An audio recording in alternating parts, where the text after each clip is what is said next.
नमस्कार दोस्तों, हमारे साथ बने रहने के लिए और वापस आकर हमारी वीडियोस को देखने के लिए आपका दिल से धन्यवाद। दोस्तों, आपने देखा होगा कि कभी-कभी सोते हुए या बैठते हुए भी नस पर नस चढ़ने की समस्या हो जाती है, जिससे बहुत ही तेज दर्द होता है। नस पर नस चढ़ने के कारण टांगों में इतनी ऐंठन आ जाती है कि चलना फिरना भी मुश्किल हो जाता है। कई बार इससे मांसपेशियां सिकुड़ जाती हैं और इस दौरान मांसपेशियों में कठोर गांठ भी बन जाती है। और ऐसा भी देखा गया है कि बार बार नस चढ़ने से नसें इतनी कमजोर हो जाती हैं कि वो अपना रोज का काम करने में भी मुश्किल पैदा करने लगती हैं। दोस्तों, अगर आपको भी ये समस्या बार बार हो रही है, लगातार हो रही है, तो इसे इग्नोर ना करें। दोस्तों, इससे कारणों को जान लेना बहुत जरूरी है ताकि इसका इलाज संभव हो सके। इसके कारणों की बात करें तो सबसे पहला कारण है शरीर में पानी की कमी। दोस्तों, वीडियो में आगे चलने से पहले आपको एक और जानकारी देनी थी कि अगर आपको इस वीडियो से संबंधित कोई भी सवाल पूछने हैं, कुछ भी पूछना चाहते हैं, तो आप जरूर कमेंट कीजिए। आपके हर एक सवाल का जवाब जरूर दिया जाएगा। इसके अलावा अगर आप मेरे से सामने आकर सवाल पूछना चाहते हैं तो मैं 7 से 7:30 रोजाना दिव्य शर्मा चैनल पर लाइव आती हूँ। आप तुरंत सवाल कीजिए, आपके सभी सवालों के जवाब जरूर दिए जाएंगे। और खून के अंदर पोटेशियम, कैल्शियम की कमी होने की वजह से नस पर नस चढ़ने की प्रॉब्लम हो जाती है। एक और ऐसा मिनरल है जिसकी कमी अगर शरीर में हो जाए तो नस पर नस चढ़ने लगती है, नसें कमजोर होने लगती हैं, नसों में ऐंठन लगातार रहने लगती है। वो है विटामिन बी 12। दोस्तों, विटामिन बी 12 की कमी अगर शरीर में हो गई तो ये नसों को बिल्कुल डैमेज करने का काम करना शुरू कर देती है। इसके अलावा अगर कोई इंसान मूत्र ज्यादा लाने की कोशिश में दवाइयां खाता है तो उस चक्कर में भी नसें कमजोर पड़ जाती हैं। पैरों की अंदरूनी सतह पर अगर कैल्शियम डिपॉजिट हो जाए, जमा हो जाए, जिसके कारण नसें सिकुड़ जाती हैं और ब्लड का सर्कुलेशन अच्छे से नहीं हो पाता, इस वजह से भी ये नसें कमजोर पड़ जाती हैं। कुछ लोग ज्यादा सिगरेट, तंबाकू, शराब का सेवन करते हैं, इस कारण से भी ऐसा होता है। इसके अलावा diabetic patient, high blood pressure, thyroid या फिर किडनी प्रॉब्लम के कारण भी शरीर में नसें कमजोर पड़ सकती हैं। कब शरीर की कौन सी नस पर नस चढ़ जाए ये पता ही नहीं चलता। चलते चलते ज्यादातर पैरों की नसों में प्रॉब्लम आने लगती है।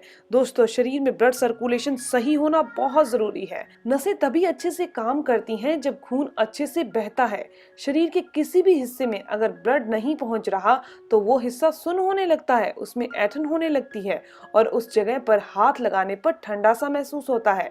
तो चलिए दोस्तों, अब जानते हैं नस पर नस चढ़ने की समस्या के क्या लक्षण है। सीढ़ियां चढ़ने के दौरान अगर आपके घुटनों के पीछे आपको खिंचाव और ऐंठन फील होता है तो समझ लीजिए नसें कमजोर हो चुकी हैं। हाथ पैरों में सुन्नपन रहता है, हाथ थोड़ा सा दबते ही सुन्न होने लगता है। कई बार एक हाथ सुन्न हो जाता है तो दूसरे हाथ से उसको उठाकर पलटना पड़ता है या साइड लेनी पड़ती है। गर्दन को आगे पीछे दाएं बाएं करने में अगर तकलीफ होती है। चलते चलते अगर आपका बैलेंस बिगड़ जाता है, मांसपेशियों में ऐंठन होने लगती है। ज्यादातर जांघों में या पिंडलियों के पीछे यह ऐंठन ज्यादा होती है। रात को सोते सोते अगर आपकी पिंडलियों की नस पर नस चढ़ जाती है तो अचानक से तेज दर्द होता है। ये लक्षण है कि आपकी नसें कमजोर हैं और वो जल्दी मुड़ सकती हैं, उनमें ज्यादा ऐंठन आ सकती है। आइए जानते हैं नस पर नस चढ़ने की प्रॉब्लम को घरेलू तरीके से कैसे दूर कर सकते हैं। आज मैं इस वीडियो में आपको सिखाने जा रही हूँ ऐसा तरीका, ऐसी टेक्निक, ऐसा इलाज जो अगर आप करते हैं तो आपको ये समस्या जिंदगी में कभी नहीं होगी। दोस्तों, नस पर नस चढ़ने की समस्या को धीरे धीरे स्ट्रेचिंग करके ठीक किया जा सकता है। आप हल्के हाथों से मसाज कर सकते हैं। अगर आपको वेरिकोज वेन की समस्या है तो रात को सोते टाइम आपने अपने पैरों के नीचे पिल्लो यानी तकिया देकर सोना है। कम से कम 2 तकिए देकर सोइए।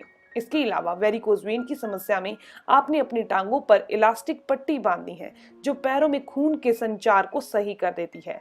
आपने शराब, तंबाकू, सिगरेट, किसी भी नशीली चीज का सेवन नहीं करना। अगर आपका वजन ज्यादा है तो आप इसे घटाने की कोशिश कीजिए। आपको पैदल चलना चाहिए। पैदल चलने से वजन भी घटता है और टांगों की नसें जो हैं वो भी मजबूत होती हैं। आप अपने खाने के अंदर फाइबर वाली चीजों को शामिल कीजिए, जैसे चकोर सहित आटा। आप ब्राउन राइस का सेवन कीजिए। सूप और सब्जियों का ज्यादा सेवन कीजिए। हो सके तो सब्जियों को हल्का सा उबालिए और उनका सेवन कीजिए। आप नाश्ते में ओट्स खाइए, इनमें भरपूर मात्रा में फाइबर होता है।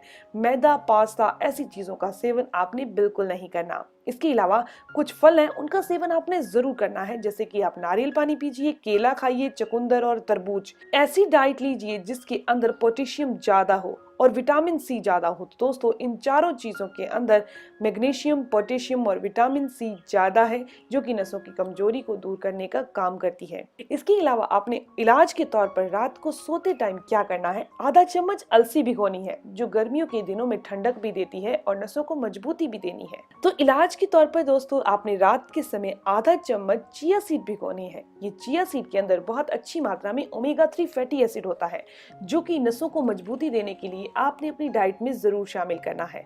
और गर्मियों के अंदर अगर आप चिया सीड को अपनी डाइट में शामिल करते हैं तो ये न केवल आपकी बॉडी में से गर्मी को दूर करता है, बल्कि नसों को भी मजबूती देने का काम करता है। सिर्फ आधा चम्मच चिया सीड, आधा चम्मच अलसी और एक अखरोट रात को 1 कप पानी में भिगो दीजिए और सुबह इसका सेवन कर लीजिए। आपने पानी भी पी लेना है। ये नसों में आई कमजोरी को तो दूर करता ही है, साथ ही साथ ये नसों को मजबूती भी देता है। चिया सीड में काफी मात्रा में ओमेगा 3 फैटी एसिड होता है, इसे आप जरूर खाएं, यह नसों की कमजोरी को दूर करता है। किशमिश खाने की आदत डालिए, खासकर काली किशमिश जिसके अंदर बीज होते हैं। आप जब भी बाजार से किशमिश लेके आएं तो काली किशमिश ही लाएं, बीज वाली किशमिश लेकर आएं। इसके अंदर जो बीज होते हैं ये नसों को मजबूत करने का काम करते हैं। रोजाना 20 से 25 रात को पानी में भिगोकर सुबह इसका सेवन कीजिए। यह बहुत से हेल्थ बेनिफिट देने के साथ साथ नसों की कमजोरी को भी दूर करते हैं। इसके अलावा दोस्तों शरीर में ब्लड क्लॉट नहीं जमने देती वो चीज है लहसुन। नस पर नस चढ़ने या फिर नसों में कमजोरी आने का मेन कारण जो होता है वो हमारे शरीर के अंदर, नसों के अंदर ब्लड सर्कुलेशन प्रॉपर नहीं होने के कारण होता है। क्योंकि जब ब्लड सर्कुलेशन अपनी बॉडी में सही नहीं हो रहा, प्रॉपर नहीं हो रहा, तो नसें भी कमजोर पड़ जाती हैं। इसीलिए आपको लहसुन जरूर खानी चाहिए। ये नसों में ब्लड क्लॉट और कोलेस्ट्रॉल नहीं जमने देती। लहसुन में सल्फर पाया जाता है, इसीलिए रोजाना लहसुन खाने से आपका ब्लड सर्कुलेशन की समस्या ठीक रहेगी, दिल की बीमारियों से आप बचे रहेंगे। इसके अलावा आपको लहसुन कच्चा ही खाना है। आप रोजाना लहसुन की 1 से 2 कली कच्ची ही सुबह सुबह खा लीजिए, या फिर लहसुन को शहद के साथ भी ले सकते हैं। अगर आप डायबिटिक पेशेंट हैं तो शहद के बिना ही खाएं। इसके अलावा रोजाना कच्चा प्याज खाइए। प्याज में ढेर सारे एंटीऑक्सीडेंट होते हैं जो धमनियों को बंद होने से रोकते हैं, यानी कि नसों में ब्लॉकेज नहीं आने देते। यदि आपकी नसें बहुत तेज दर्द करती हैं, अक्सर नस पर नस चढ़ने की प्रॉब्लम आती रहती है, तो उस जगह पर पुदीने के तेल की मालिश करें। इससे आपकी नसों के दर्द से राहत मिलेगी। अगर आपको वेरिकोज वेन की प्रॉब्लम है तो वहां पर पुदीने के तेल से मालिश कीजिए। पुदीने के तेल आपको किसी भी आयुर्वेदिक दुकान से मिल जाएगा। रोजाना कच्चा टमाटर खाइए। टमाटर खाने से ब्लड सर्कुलेशन अच्छा होता है। जिन्हें पथरी की समस्या है वह टमाटर को अवॉइड करें। इसी तरह आप अपनी डाइट में कुछ चीजों को जरूर शामिल करें। आप अलसी के बीज खाइए या फिर पंपकिन सीड्स खाइए, सूरजमुखी के बीज खाइए या फिर आप मेथी के बीज खाइए। बीजों में दोस्तों ढेर सारे एंटीऑक्सीडेंट होते हैं, विटामिन मिनरल पाए जाते हैं। इन्हें जरूर अपनी डाइट में शामिल कीजिए। रोजाना 10 ग्राम की मात्रा में आपको इन बीजों का सेवन जरूर करना चाहिए। आप मिक्स बीजों को रात को भिगो दीजिए और सुबह भीगे हुए बीजों का सेवन कर लीजिए। इस तरह भिगोकर पूरी गर्मियों के मौसम में खाइए। यह आपके शरीर में न्यूट्रिशन की कमी नहीं होने देते, नसों और मांसपेशियों को मजबूती देते हैं। इसके अलावा विटामिन B12 का खास ख्याल रखें। जैसा मैंने आपको बताया कि विटामिन B12 की कमी से नसें कमजोर हो जाती हैं और नस पर नस चढ़ने की समस्या देखी जाती है, तो विटामिन B12 की कमी को पूरा करने के लिए आपको डेयरी प्रोडक्ट्स डाइट में जरूर शामिल करने चाहिए। आप दूध से बनी चीजों को सेवन कीजिए। इसके अलावा दोस्तों परहेज की बात करें तो आपने शक्कर और नमक कम खाना है। इसके अलावा विटामिन B12 स्प्राउट यानी अंकुरित अनाज में काफी अच्छी मात्रा में होता है। आप नाश्ते में उन्हें शामिल कर सकते हैं या फिर शाम के टाइम उन्हें ले सकते हैं। इसके अलावा आपने ऑयली फूड, रिफाइंड ऑयल बिल्कुल बंद कर देना है। आप शुद्ध तेल का इस्तेमाल कीजिए। पहले के जमाने में लोग शुद्ध तेल ही खाते थे। जब से रिफाइंड तेल आया है हमारे घरों में बीमारियां आ गई हैं। हमारे बुजुर्ग लोग पहले शुद्ध तेल का ही इस्तेमाल करते थे।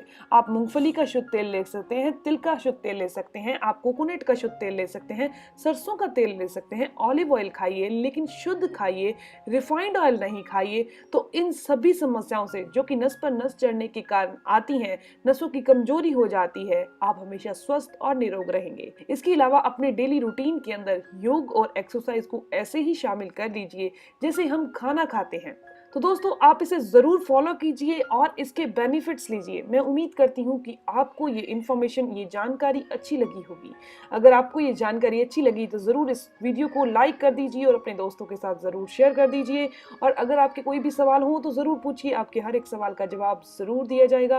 अगर आप मेरे चैनल पर नए हैं, पहली बार मेरी वीडियो देख रहे हैं और आपको ये वीडियो अच्छी लगी, ऐसी ही इन्फॉर्मेटिव वीडियोस और चाहते हैं, तो आप चैनल को सब्सक्राइब कर लीजिए, बेल आइकन पर प्रेस करिए, ऑल नोटिफिकेशन बटन पर भी क्लिक कर लीजिए। मिलते हैं दोस्तों नेक्स्ट वीडियो में, तब तक के लिए गुड बाय।